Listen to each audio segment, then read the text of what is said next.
Good morning. Welcome to your Thursday morning, early morning intuitive guidance. I'm Dr. Bonnie Nussbaum, here with some words of wisdom for us to ponder today, hopefully beyond today. I've got some good stuff, and I started a minute early because I'm thinking in my head, I'm cogitating.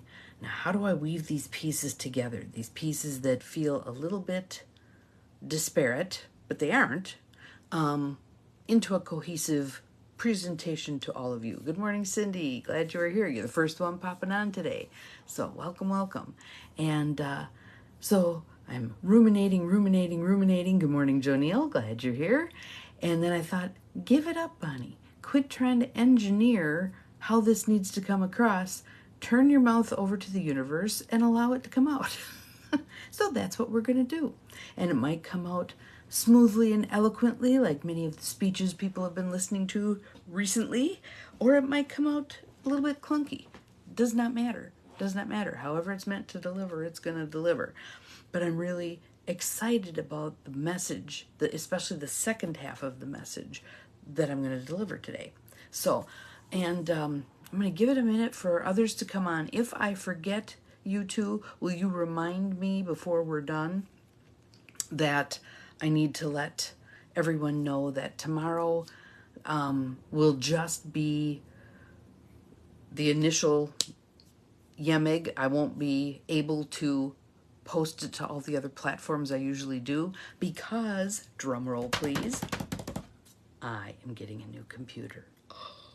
I know. I think this one must be at least 8 to 10 years old. And good morning, Ruth Ann. Glad you're here. Welcome. And I decided, rather than waiting for it to go kerflooey and then it's a crisis, get a new computer. So I am getting a laptop again. I've had a desktop now for many, many years. I've had laptops. Usually my assistant has a laptop and I have the desktop, but I am going to be getting a laptop, which you know what that means, right? All of these groups that I belong to, I'll now end up having to take notes because I don't have the excuse anymore of, well, I don't have a computer with me. So I'll get to practice my no. Good morning, Beth. Glad you're here. Welcome, welcome, welcome. So as always, let's start with the breath before we launch into our message for today. In through the nose, out through the mouth. And I don't know about the rest of you, but I am stuffed up. In through the nose, out through the mouth. The pollen is overwhelming my Zyrtec. In through the nose, out through the mouth. But the weather is glorious. Glorious. This is my kind of weather. The crisp mornings, and then it warms up later in the day. Just love it. Good morning, Gwen. Glad you're here. Welcome. So, this card, let me start with the card.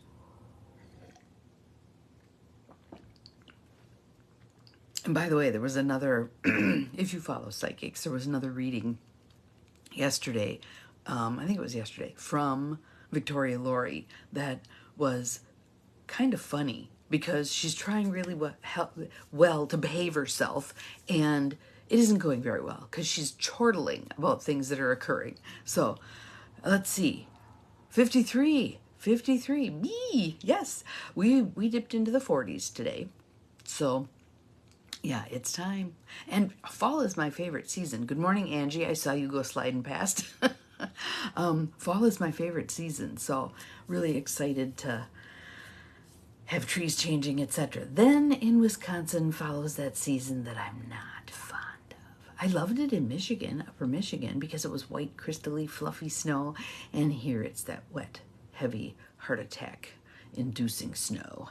So we'll see how this winter goes. I hear it's supposed to be a very wet winter, which won't be real pleasant, but we will deal.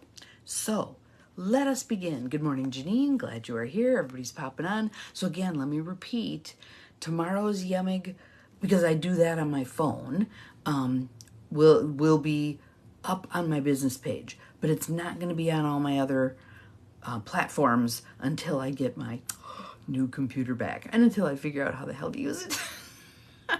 We'll get there. So, card deck for today. Soul coaching, Denise Lynn, what your soul wants you to know. And actually, I found the reading I'm going to share afterwards first, and I wondered how it was going to dovetail with the card that popped up in here. So we'll see what you think in terms of how well I do melding them together. Good morning, Mel. Glad you are here. Power, power. And look at her soar for the stars. Power. And for some of you, that's a word that kind of curls your toes because there's been so much misuse of power. But there are beautiful uses of power, and we're going to talk about that. I am a radiant, glorious, powerful being. I'm a radiant, glorious, powerful being. There you are. Let's go from there. Good morning, Abigail. Those of you who are just jumping on, take a couple of nice deep breaths just to center yourself in our messages today. And let's see where we go. Power, card meaning. Express your strength with grace and take back your power. It's safe to own your gifts. Accept that within you is a place of divine strength and inner ability.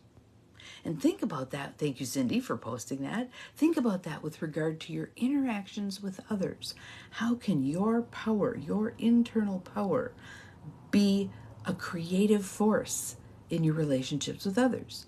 Good morning, Linda. Welcome, welcome. Your soul wants you to know this card appears when you're ready to stand in your power. If you've lost or given away your authority to someone or something else, it's time now to reclaim it. If you're holding on to limiting beliefs, or if you're afraid of being shunned, judged, or ostracized, it's time to let go of those limitations. Release any fear of misusing your power. And when I read this next little part, which is on mentoring, think about that in terms of a powerful relationship. How many of us have had mentors? How many of us could have benefited from having many more mentors? How many of us are mentors, even unwittingly, even if we don't know it? People are watching. True strength doesn't dominate or manipulate. It's a gift from the Creator that dwells within you. You have the spiritual power that's born of sacred love, wisdom, and grace. This ability can heal others and bring light into darkness.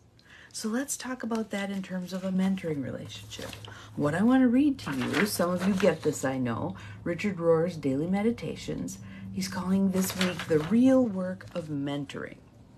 So, and this particular part, he's talking about non-dual thinking, that expansive thinking. He says that's an essential marker of a mentor. So think about what's going on in our world right now with dualistic thinking. Us or them, this or that, win or lose. He says, at every stage of the journey, we long for mentors who are believable and reliable. But Western culture tends to create more elderly people than actual mentors who have something to teach us. Many of us grow more rigid and opinionated as we age. Anybody want to raise their hand? Good morning, Tammy. Glad you're here. We're supposed to move from the dualistic thinking of young people to the non-dual mind of experience and maturity.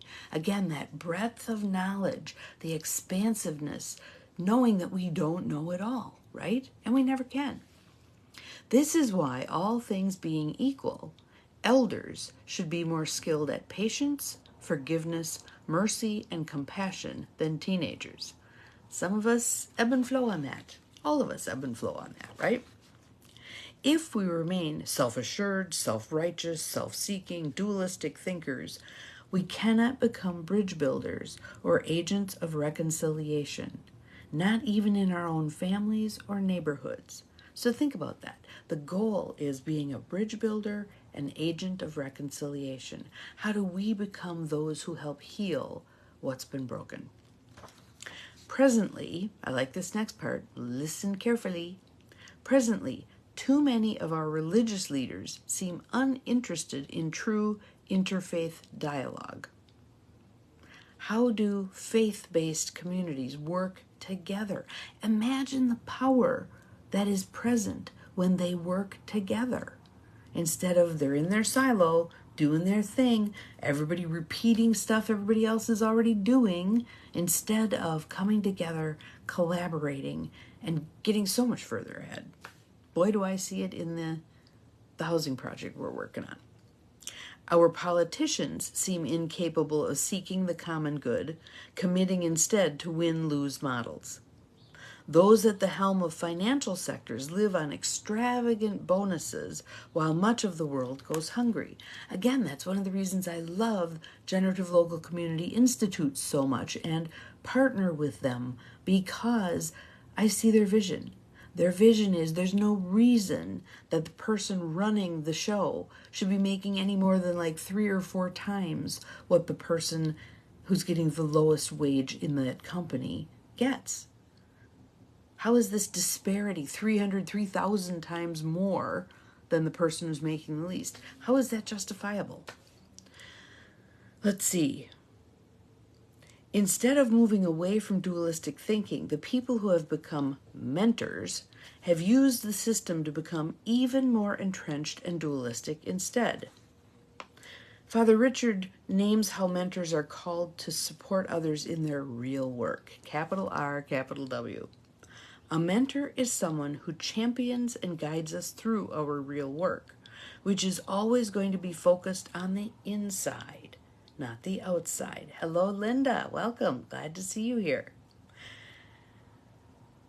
It's not having the right religion, the right salary, the right house. Real work is second half of life work. And here we are. Here we are, all of us of a certain age, ready for this work, doing this work. As Jesus puts it, don't clean the outside of a dish. I'm concerned about the inside. That's Matthew 23:25 through 29. Good morning, Peggy. Glad you're here. The inside includes our attitudes, our intentions, our mind, our heart. Why we are really doing what we're doing. We talk about this all the time, right? Real work is always about you, not others. Clean in front of your own door first, right? It's saying my job is not to change other people. I've got to change. Have we not just talked about this? Many people are obsessed with the former, trying to change others. But it's not our job to get rid of the bad people in the world. That's first stage religion, which is preoccupied with marginalizing the unworthy elements who always happen to be people who are not like me. It happens in every country, culture, group, and religion, because that's the first half of life. When we don't have wisdom or mentoring culture, that remains the level of focus. And that happened for a period of time here. When we move to the level of soul, the externals are not as defining. Roles, titles, costumes, age, and race are no longer the most important questions. Soul recognizes soul, and a mentor presents their own soul unapologetically.